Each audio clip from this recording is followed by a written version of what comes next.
Scorpio, let's start immediately with your reading. We have here the outcast, the moon, and Iku. And in order to understand these three tarot cards, we need to really have an idea of the rest of the tarot cards. But let's focus first on the 10 of Pentacles, the Ace of Cups, and the 8 of Cups. And it's very interesting because here we have the Ace of Cups that is talking about a breakup and it coming back, a breakup and it coming back, a separation and it coming back. And when I use these words, probably you're talking about divorce or separation and you're talking about emotions, but they could mean a lot of stuff. We have, like I said, the outcast, the moon, and Iku. And what this is, for example, health-wise, it's going to make sense health-wise. This could be talking about a disease that you have, a condition that you are technically living in the hospital. You are today in the hospital, tomorrow you're not, and then the day after, tomorrow, then you're going back to the hospital. Meaning symbolically is that like every other month you have to be in the hospital because you have a condition that probably requires it. Like for example, if you have cancer and you are doing a round of chemo and radiation, so obviously you're going to be on and off, off and off. You know what I mean? That is what the tarot cards are talking about, and we have to start considering that because we have Iku.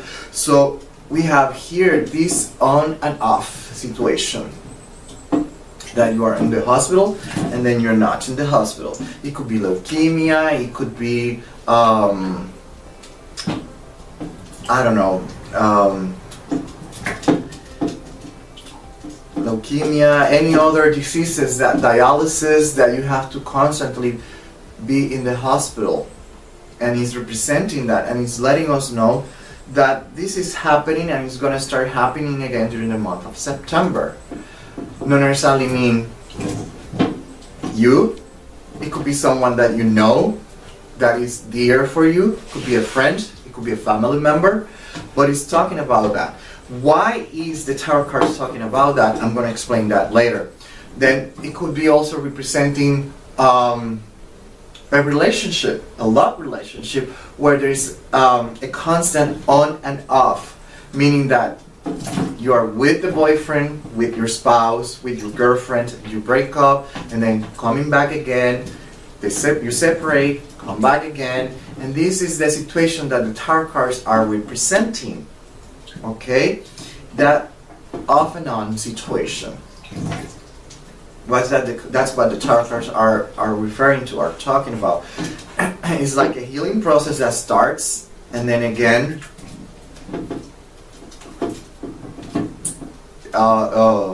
there's a cutoff, and then a mending, cutoff and mending.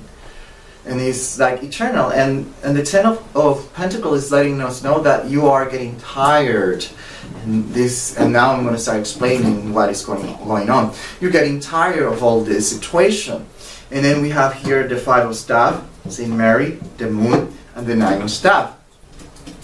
And this is letting us know that you're getting tired, you're bored, you are whatever you want to call it, but you're tired of this situation because it's overwhelming, it's draining, or whatever you want to call it. But you're getting tired, and the tarot card here are talking about that. You are like sacrificing. So in other words, it sounds like you are thinking of throwing the towel, like we say in Spanish. You're throwing the towel, you're giving up, you're saying no more. I'm tired of all this game, I'm exhausted, I just can't keep up more. And that's what the tarot cards are bringing forward. And in other words, it might be that you have a friend that is constantly in the hospital because whatever it is, the disease or the condition that he or she has, it is draining for him, and it seems like he is, or she is, or it could be you, my dear Scorpio, that is getting tired of this situation and is technically giving up. Okay, that's what the tarot card is saying. At the same time, if it is a relationship, it is more or less the same dynamic. You are giving up. You're tired of this game and you are giving up. You don't want this anymore. Meaning that you're going to leave behind all this stuff. Okay? That's what the tarot cards are saying. That's what they're bringing forward. And then we have the Nine of Cups, the Moon in Pisces, the Eight of Wands, Jupiter, Sagittarius. And here we're talking about traveling to the hospital to get treated, traveling to the beyond if you decide to throw the towel because you're tired. I had a friend that she had cancer and she finally gave up. She didn't want to keep fighting, so she gave up and she traveled to the beyond. Okay, that is contemplated there because we have Iku. We have to take that into consideration. It could represent you, my dear Scorpio, or a family member or a friend that is going through this transition. And they are warning you, they're letting you know that's what they're probably planning or going to experience. Okay? So I'm just letting you know, I'm warning you ahead of time that you might experience that. You might see this. Okay? And then we have the Moon Pisces. Moon Pisces, house number 12, the house of hospital. So Iku, hospitals, on and off, on and off. So here again we see this possibility.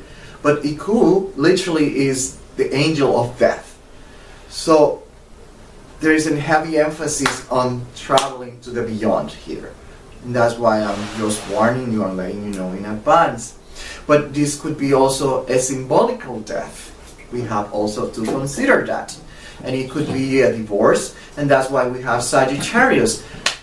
House number 9, laws, lawyers, judges, where you are finally giving up the relationship. You are killing the relationship. You are letting the relationship die, finally. You are deciding to do that. We have to remember also that house number 12 is closely related with karma. And then the moon, emotions. The moon in karmic astrology represents our emotions and past lives. So it means all the emotions that we have collected, all the unconscious emotional stuff that we have learned and we are carrying in our life. So technically speaking, it's letting us know that what you are experiencing is what we will call you're trying to solve karma, my dear Scorpio. That's what is going on. You're trying to solve karma. And and my advice, considering that we have Jupiter and Sagittarius here, and then we have the Virgin Mary, is try to incorporate spirituality. And when I say spirituality, it doesn't mean intellectually only. It means that you have to be very honest with yourself. It means that you have to stand in front of the mirror and look seriously at you and say, which are my schemas, my thinking patterns that are creating this, and try to solve it. Once you do that, you're going to start seeing that everything will start making more sense, and probably you are going to be able to fix this. I say probably because at this stage sometimes it could be a little bit late. But I'm not saying don't try, don't stop. I'm just saying be honest with yourself. You have to be very honest when we're talking about spirituality and trying to fix our karma. Okay? You have to be aware of why we are doing this and how we are doing it, how we are expressing it, and then solve it. This is also related with double thinking. So you have to be aware, and you might go through what is called cognitive dissonance. So again, you have to be very, very honest with yourself, especially with this type of reading. Okay? If you really want to solve this. Okay? Then we have the moon Pisces. Sagittarius, my advice, travel, go someplace so you can take new air, fresh air, see new horizons. Okay, that's one thing that might help you a lot. Expose yourself to different ways of thinking, analyze, expand horizons. Okay, that's one of the best advice that I can give you. Don't isolate in a negative way, because it might cause more problems than anything else. Okay. And then to finish, keep in mind that we have the outcast. So it's letting us know that there's a lot of people that it sounds like a lot of people have been giving you warnings, advice, and you hear it here and it comes out of here. In other words, you don't listen and you do it anyway, your way. So in other words, you have to stop doing this philosophy, my way or no way, because you're going to keep crashing against the wall. Okay, you're going to keep crashing against the wall. There's no such thing as my way, no way. And even though you're saying it, your way, no way. So if it is your way, there's no way, and you're going to hit the wall and you're going to start seeing the results that are highly probable negative. Okay, and that's my warnings, my advice for September 2016. Until the next one.